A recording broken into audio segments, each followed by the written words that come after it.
ஒரு நர்சரிக்கு ஃபென்சிங் பண்ணோம்னா அது இப்படி தாங்க பண்ணணும். ஒரு நர்சரிக்கு ஃபென்சிங் பண்ணுறதுக்கு என்னென்ன முக்கியமான விஷயங்கள்னு பார்த்தீங்கன்னா ஷேர் நெட்டுங்க.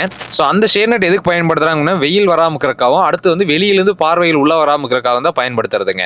ஸோ அதுக்கு யூஸ் பண்ணுற மாதிரி நம்ம 3.5 இன்ச்சு செயின் லிங்க் வலை யூஸ் பண்ணிங்க டாடா ஸ்டம்போஸ் யூஸ் பண்ணி நம்ம இந்த கஸ்டமருக்கு வந்து ஃபென்சிங் பண்ணி கொடுத்துருக்கோம் நம்ம மாருதி வண்டிங்கலேருந்துங்க. ஸோ இதனால அவருக்கு அவுட்டர் ஃபென்சிங் சேஃப்டியும் ஆயிடுச்சுங்க. அதே மாதிரி அதுக்கு மேலே ஷேர் நெட் வச்சு கட்டுறதுனால அவருக்கு எந்த வித பிரச்சனையும் இல்லாமல் உள்ள மறைப்பாகவும் இருக்குங்க. அதே ஷேர் நெட் யூஸ் பண்ணி மேலே ஒரு டென்ட் மாதிரி போட்டிருக்காரு அவருக்கு வந்து வெயில் தாக்கத்தை கம்மி பண்றதுக்கான யூசேஜும் ஆயிருச்சுங்க. ஸோ இந்த கஸ்டமருக்கு நம்ம 3.5 இன்ச்சு செயின் லிங்க் சுப்ரீம் பிராண்ட்ல யூஸ் பண்ணி கொடுத்துருக்கோங்க. ஸோ அதனால வந்து அவருக்கு குறைஞ்சது 10 to 15 வருஷம் மெட்டீரியல் கேரண்டிங்கிறது உறுதியா இருக்குங்க. ஸோ வெறும் பிளாட்டுக்கோ இல்லை அக்ரி லேண்டுக்கோ மட்டும் ஃபென்சிங் இல்லாம ஒரு நர்சரிக்காகட்டும் டர்ஃப் கோட்டுக்காகட்டும் மற்ற இண்டஸ்ட்ரியல் ஏரியாஸ்க்காகட்டும் உங்களுக்கு ஃபென்சிங் தேவைப்பட்டாலும் நம்ம மாருதி வெண்டிங் பண்ணி கொடுப்போங்க.